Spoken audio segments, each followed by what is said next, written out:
Contract terminated. There are still 3 months left. Can't you wait a little longer? I don't want to say the same thing twice.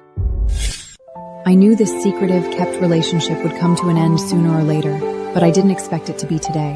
On the very day I was diagnosed with a terminal illness and have only 6 months left. His voice was icy cold, as if I weren't a lover but a toy that had grown tired of being played with. I was just kidding. I've wanted to end it for a long time. My family is waiting for me to go on blind dates anyway. You're going on blind dates? I was actually wondering how to bring it up. Well done.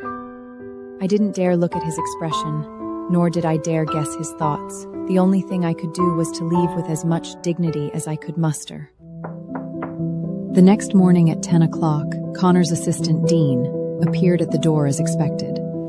Appreciate the cooperation, Miss Simpson. Don't try to get pregnant to cling to, Mr. Hughes. Contraceptive pills. I took them for 3 full years during my time with Connor. As I handled that single pill, a chill gradually spread from my heart to every limb and muscle. Please rest assured, I don't want to give birth to a child without a father either. A villa at Aroma Estates, a penthouse at Bloom Towers. No, I don't need any compensation. That won't be necessary. The access code to Tranquil Villa is 0921. I'll have my belongings out by 8 p.m. tonight. You're welcome to inspect the place then. In his incredulous gaze, I dragged my luggage away. As I pulled my luggage and was about to leave, Dean was reviewing documents when he suddenly looked up in surprise and called out to me. Wait! What's this? Why didn't you tell Mr. Hughes? I thought the news of my illness was about to be exposed, but fortunately it was just a misunderstanding. This property report shows that over all these years you haven't spent a single penny of his money? You've even given him an extra $3 million? That's not like you at all. If there are no other questions, I'll be leaving first. I took my simple luggage and moved back into my small rented apartment. In the final 6 months of my life, I wanted to say goodbye to everything on my own terms. The next morning, I arrived at the office as usual. My resignation letter was already written, but the gossip drifting from the break room made me hesitate. Hey, did you hear? A big shot is coming today. I saw the director putting on makeup when I brought her coffee this morning. It's Connor Hughes, the sole heir of the Hughes Group. Our director and this Mr. Hughes were college sweethearts. Hearing these words, my heart clenched with pain. I clicked the button and scheduled the resignation letter to be sent. Wished I could leave this place right away. Just at that moment, the elevator doors opened, and Connor walked in. Immediately, Vera went up to greet him. Her makeup was eerily similar to mine. 3 years ago, Vera was sent abroad on a company-funded assignment. I heard they parted on bad terms back then, but judging by how things are today, it's obvious there are still lingering feelings. 3 years ago, Vera went abroad and I accidentally ended up in Connor's bed. 3 years later, Vera returned and started her job here, and the arrangement ended. It turned out I was just a stand-in. Natalie, I've called your name 3 times. Take these to the meeting room. You're leading this case. Connor and Vera would definitely be at the meeting later. I still didn't know how to face them. I took a deep breath and walked toward the conference room. I pushed open the door.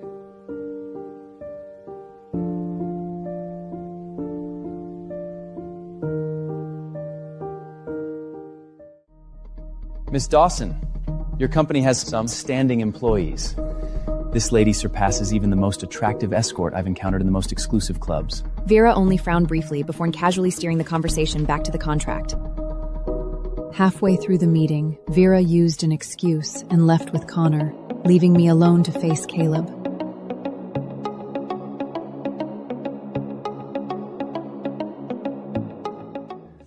It's soundproof. This is the perfect place for some private time. His howl was sharp and piercing. Natalie, is the contract settled? What's going on here? Miss Dawson, your employee assaulted me. The contract is canceled. I'm calling the police and suing your company. Natalie, apologize to Mr. Bailey immediately. Regardless of the situation, he's still a client. Miss Dawson, Perhaps we should first examine the security footage to understand what truly happened. If you dare to harm anyone from this company again, the Bailey family will disappear from Valefield. Connor's punch stunned everyone present. For a fleeting second, I thought he was defending me. But the unconcealed satisfaction on Vera's face immediately brought me back to reality. I was nothing more than a stand-in. Connor's punch stunned everyone. I thought the matter was finally settling down, but my colleague Caitlin's voice cut through like a knife, exposing my most embarrassing secret. Oh my god, is that a love bite on her neck? Could it be that Natalie got laid? Really? She always seemed so innocent. Who knew she had such a wild private life? Isn't it always the ones who appear pure that turn out to be the wildest? Those malicious whispers cut through me like a blade. I clenched my fists, ready to retort, when suddenly a jacket was placed over my head. Put it on. Don't make a scene stepping out like this. I had used the bonus I'd saved for half a year to have it custom made in Italy for Connor's 24th birthday last year. No, keep it. I don't need your pity, and I certainly don't need this repulsive job. I resign. Amidst the shocked gazes of everyone, I turned and walked away from the office area. This time, I wouldn't look back. I thought resigning would end it all, but Vera clearly wasn't going to let me off. Natalie, I understand you want a promotion, but you can't act this way. Mr. Bailey has always treated our company with respect. Why would he... Miss Dawson, since we can't settle this with words, let's call the police. Let them review the security footage and see who is really at fault. Call the police? Miss Dawson, say something! Natalie, do you really have to make such a big deal? The police arrived quickly. Connor pulled up the surveillance footage from the conference room. On the large screen, the images of Caleb groping me were painfully clear. Sir, you are suspected of sexual harassment. Please come with us. I'm sorry, Mrs. Simpson. I was out of line. Please forgive me. After Caleb was taken away by the police, I turned to look at Vera. Every debt had to be settled. Miss Dawson, presenting the project today wasn't my job. You insisted I do it, then left me alone with that pervert. Did you really not know what kind of man he is, or were you deliberately using me as bait? Vera's face flickered. She opened her mouth, but no words came out. Without any hesitation, I returned to my seat, grabbed my bag, and left straight away. I felt a gaze fixed on me. Are you okay? Why did you refuse the compensation I offered you? And why were you unwilling to meet with me? Tell me everything so I can see you for who you really are, okay? I opened my mouth, wanting to pour out all my grievances. The contract has ended. I don't need your concern, Mr. Hughes. I didn't want to get caught up in their relationship anymore. In the days I have left, I want to live for myself. Life after resigning was calmer than I expected, until a phone call from my friend Jane broke the tranquility. Jane? Natalie, can you come to Nightshade Bar? I'm trapped here and can't get out. Nightshade Bar was one of the most chaotic nightlife spots in Valefield. Mrs. Simpson? What a small world. You humiliated me? Did you think you could just get away with it? Mr. Bailey, you come from a family with power and wealth, but me? I have nothing to lose. Do you want to test me? Caleb was stunned by me, but his men were slowly closing in. Just as the tension reached its peak, a figure descended from upstairs. It was Connor. What was he doing here? Natalie, I didn't expect to see you in a place like this. Mr. Hughes, I don't frequent places like this. But it seems you do.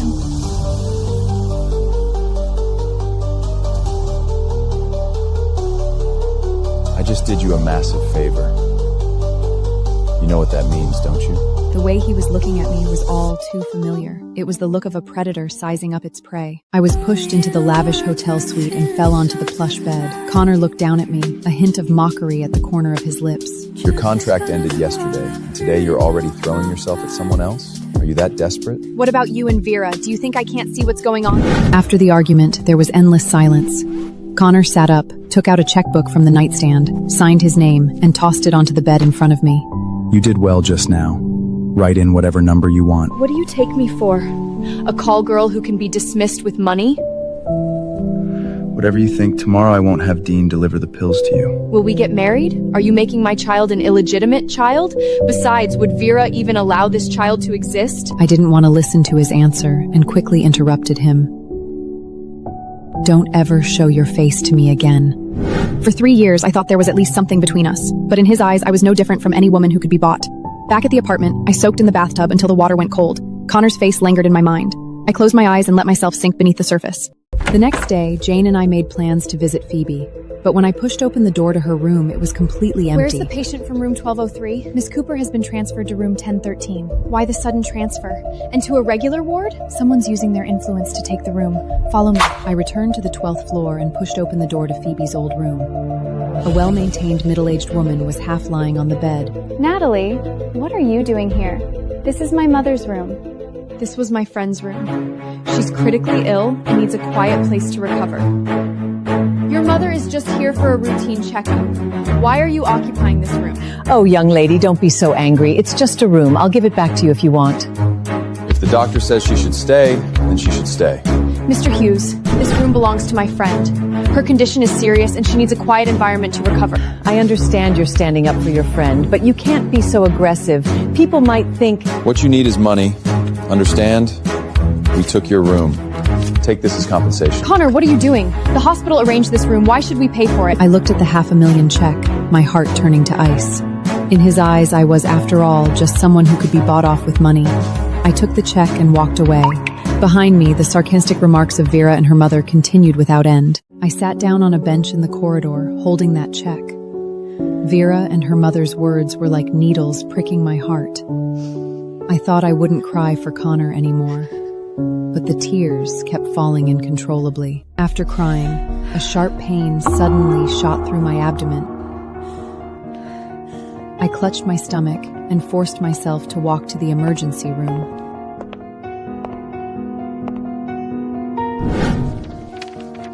Mrs. Simpson, based on your test results, you're pregnant.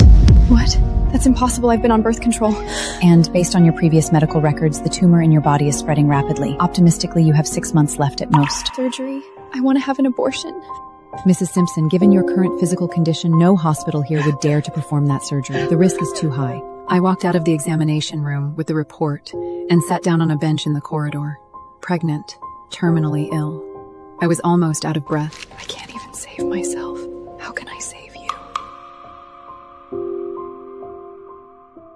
I walked into the elevator, dazed, clutching the report. Just as the doors were about to close, a hand stopped them. Connor and Vera stepped inside. Oh, Natalie. Fancy running into you here. You look terrible. Just then, a voice spoke up. Natalie, why are you still up here?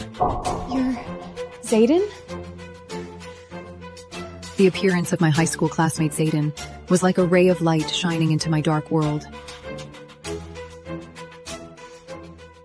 I took the opportunity to slip my arm through his and walked out of the elevator, leaving Connor and Vera staring after us in shock. Zayden's car was very quiet. I stared at the report in my hand, not know where to start. He didn't rush me, just silently started the engine. I've heard about you and Connor. It's okay if you don't want to talk about it. I'm pregnant, but the doctor said my body won't hold out until the baby was born. I want a termination, but no hospital here will take the risk. So you need to go abroad. Yes, but I don't have the money. I'll figure out the money. Zayden hadn't even driven out of the hospital yet when my phone rang. Mrs. Simpson, Mrs. Cooper's condition isn't improving. We recommend you arrange for her to be transferred.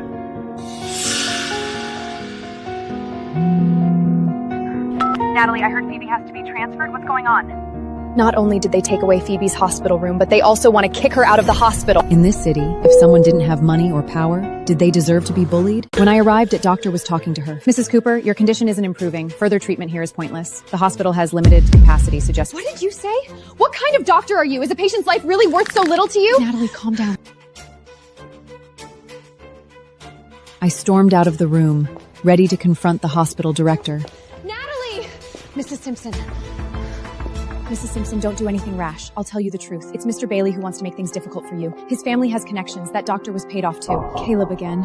I returned to Phoebe's room. She was already asleep. Seeing her haggard face tore at my heart. Need some help? Zayden, why are you here? I had someone look into it. It was Caleb behind this, as expected. Miss Simpson, I'm so sorry. I don't know what came over me. I promise it will never happen again. I'll pay half of Miss Cooper's medical expenses. Caleb's change of heart happened too quickly. So someone has already helped you solve the problem. It seems that everything Mr. Husson did was in vain. Dean easing through worth. But I'd already made up my mind to stay away from Connor. Phoebe's situation was temporarily resolved, but I still couldn't find a job. The resumes I sent out got zero response. I went to a few interviews, but failed each time. At this rate, forget treatment costs. I won't be able to pay the rent. My phone suddenly rang. It was Zayden. Zayden, Come work at my company. You can choose whatever position you want. Don't say no so fast. You need money. I need capable people. It's a win-win. I nodded. Zayden's assistant, Charlie, gave me a tour of the company. I could feel the unfriendly gazes of the female employees on me. So she's the one Zayden hired personally? She is pretty, though. Probably got in through connections. I pretended not to hear and continued walking. The administration department needs an assistant. You can start there to get acquainted to things. Okay. My colleagues in the administration department were polite on the surface, but I could feel their rejection. Until one day, an important document disappeared in the copy room. Natalie, did you do this? I worked so hard on this document! I didn't touch your documents. Those papers were already ruined when I got here.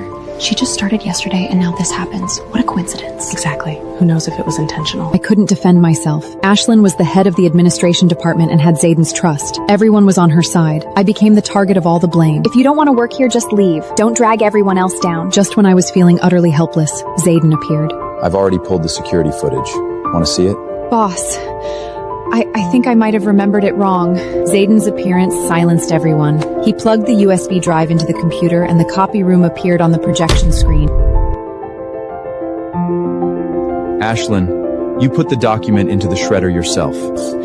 I didn't mean to, I just... As of today, you're fired. Natalie is my personally appointed assistant. Questioning her is questioning me. The office fell completely silent. Everyone lowered their heads, not daring to make a sound. At that moment, standing beside Zaven, a wave of warmth washed off to me. From now on, you'll work directly under me as my assistant. Summit Capital has a collaboration project with the Hughes Group. You'll be in charge. The Hughes Group, Connor's company. I didn't expect that after all this time I'd be going back there again. The negotiation for the collaboration project was set today. As the project lead, I naturally had to attend. But I didn't expect the Hughes Group's representative to be Vera. What are you doing here? I'm the project leader for Summit Capital, Shimson. Is Summit Capital so desperate for people that they'd send you to negotiate with me? What kind of project can someone who could even keep her own job? Just Dawson, watch your words. Natalie is one of my people. Insulting her is insulting Summit Capital. Since Mr. Hinks you trust so much, you can be in charge of this project. Let's see what you can achieve. Don't worry, Miss Dawson. I won't let you down. I hope your skills match your sharp tongue. Confident? No, but I'll try my best. Zayden looked at me, his eyes full of trust. I knew I couldn't let him down. This project was not only about Summit Capital's interests, but about my own dignity. The phone rang once again, then fell silent. The first official meeting for the collaboration project was held at the Hughes Group.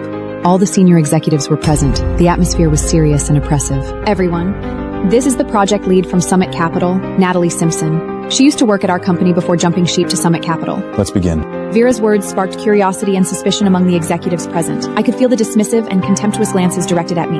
Natalie, what's going on with this set of data? It doesn't match what we discussed before. We wouldn't be leaking our company's trade secrets. Miss Dawson, this is a recording of you confirming the data with me over the phone last time. Should I play it for everyone? You recorded that? This was clear in the recording? Not only did she confirm the data, but she also hinted I should proceed with that approach. The conference room fell silence. Everyone looked at Vera. Let's end today's meeting here. Leave the proposal. We'll study it further.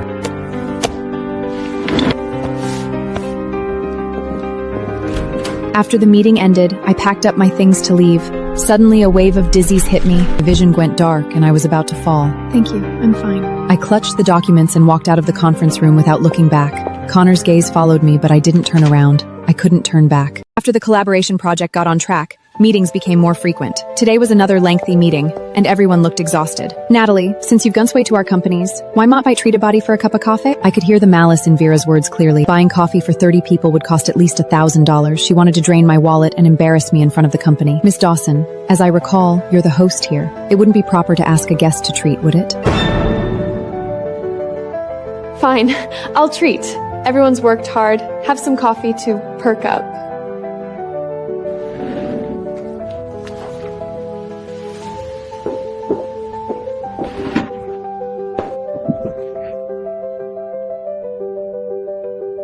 You shouldn't have made Vera pay for that. So you're saying I should have paid? I'll pay for it. You give the money back to Vera. No need. Miss Dawson doesn't need this $1,000. What she needs is a lesson. I turned and left, leaving Connor standing there alone. His expression was grim, but he didn't call after me.